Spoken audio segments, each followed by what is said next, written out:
नमो तस्स भगवतो अरहतो सम्मा संबुद्दस्स। आप सभी का स्वागत है धम्म संगायन के इस यूट्यूब चैनल पर। आज अंतर्राष्ट्रीय महिला दिवस के अवसर पर देखने वाले हैं कि भगवान बुद्ध ने महिलाओं के लिए किस प्रकार का उपदेश किया है। हम आज इधलोकिक सूत्र देखने वाले हैं। इस सूत्र में भगवान ने विशाखा माता जी को प्रवचन किया है और महत्वपूर्ण 8 बातें बताई हैं। क्या है ये 8 बातें, आज हम इस वीडियो में देखने वाले हैं। पठम इत लौकिक सूत्र।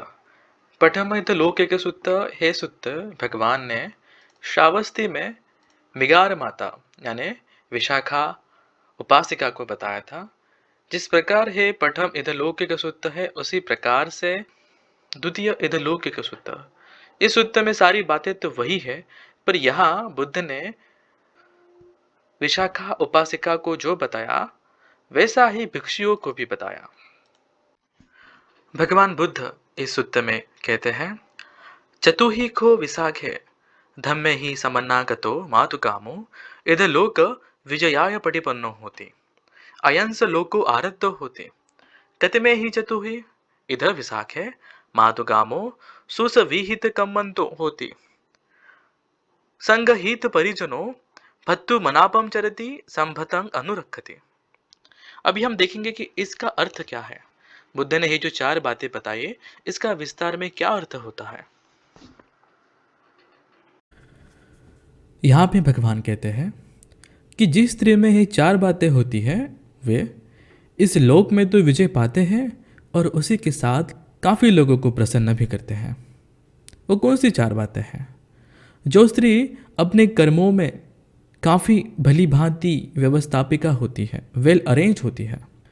जो स्त्री अपने परिजनों का संग्रह करने वाली होती है।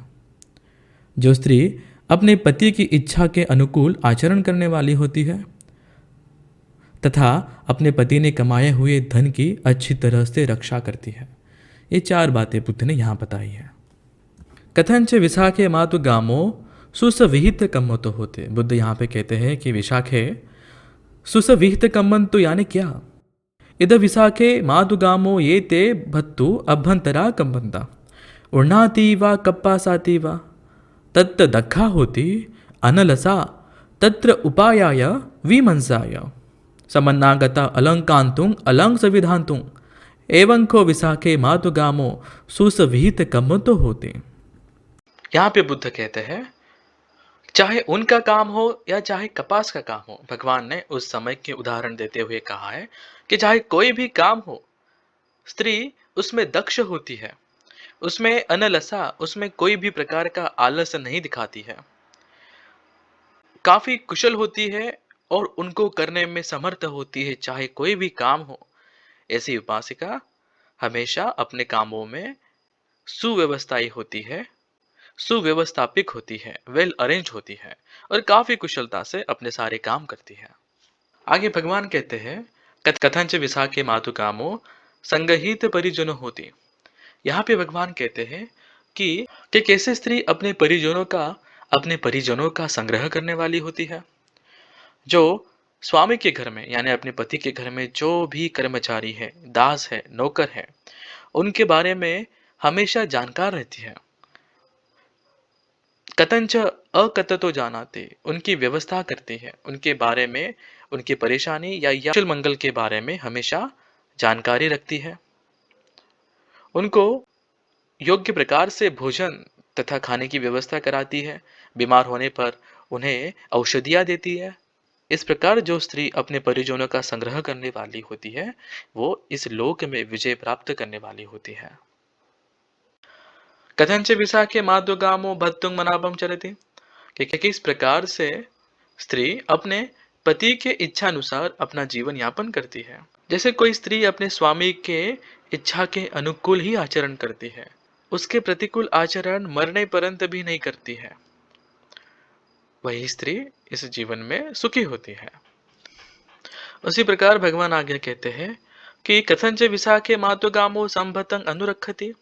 यहाँ पे भगवान कहते हैं कि पति ने कमाए हुए धन की जो अच्छे प्रकार से रक्षा करती है, उस धन को सुरक्षित रखती है, उसे लेकर धूर्त नहीं होती है, उसमें कोई भी प्रकार की चोरी नहीं करती है, ना ही उस पैसे से शराब पीती है या किसी भी प्रकार का शील तोड़ती है। विशाखे, इस प्रकार स्त्री धन का रक्षा करने वाली होती है। इस प्रकार जो भी स्त्रियों में ये चार बातें होगी, वे इस लोक में विजय प्राप्त करने वाली होगी और काफी लोगों को प्रसन्न करने वाली होगी, यहाँ पे बुद्ध कहते हैं। इसके आगे भगवान कहते हैं, चतुहि को विशाखे धम्मे ही समनागतो मातुकामो परलोक विजयाय पटिपुन्नो होती परलोक आरुद्ध होती कतमे ही चतुहि। इधर विशाखे मातुगामो श्रद्धा संपन्न होती, शील संपन्न होती, त्याग संपन्न होती, पय्या संपन्न होती। भगवान यहाँ पे कहते हैं कि और चार ऐसे गुण हैं जो अगर किसी स्त्री में होते हैं तो वो इस लोक में विजयी होती है और काफी लोग उसकी प्रशंसा करते हैं। भगवान यहाँ पे कहते हैं कि श्रद्धा संपन्न, शील संपन्न, त्याग संपन्न और पय्या संपन्न है जो चार क्वालिटीज जिसमें होती है, वो इस लोक में विजय प्राप्त करने वाली होती है। श्रद्धा संपन्न कैसे होते हैं? तो भगवान कहते हैं, इति पीसु भगवा अरहं सम्मा संबुद्धो। वो भगवान बुद्ध के प्रति श्रद्धा रखते हुए कहती है कि बुद्ध सम्यक संबुद्ध है, उनका कोई गुरु नहीं है, वे खुद ही इस अवस्था पे पहुंचे हैं। विद्या चरण संपन्न, विद्या और आचरण में जो संपन्न है। सुगतो लोक विदु, इस पूरे लोक को जानने वाले हैं। अनुत्तरो पुरुष दम्म सारथी, इन पुरुषों का दमन करने वाला श्रेष्ठ ऐसे सारथी है।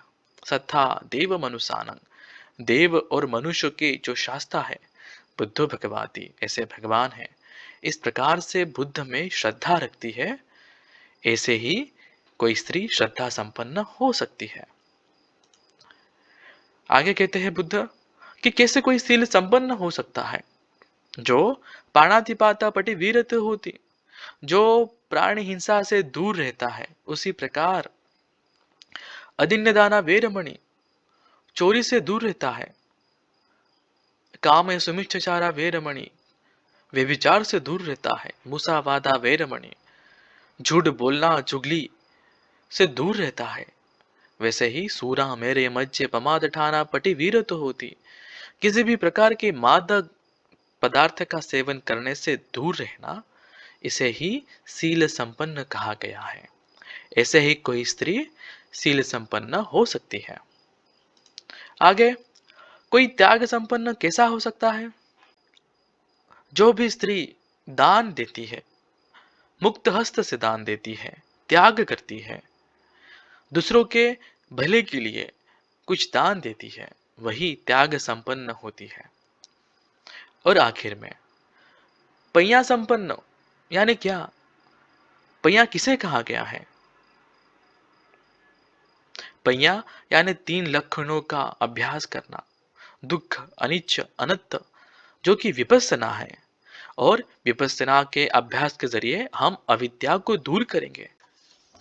जो भी स्त्री पय्या का अभ्यास करते हुए अपने अविद्या को खत्म करेगी, अपने अविद्या को जड़ से निकालेगी, उसे ही पय्या संपन्न कहा गया है। जिस भी स्त्री में ये 4 बातें होती है, वे इस लोक में तो विजय पाती है और काफी लोगों को प्रसन्न भी करती है।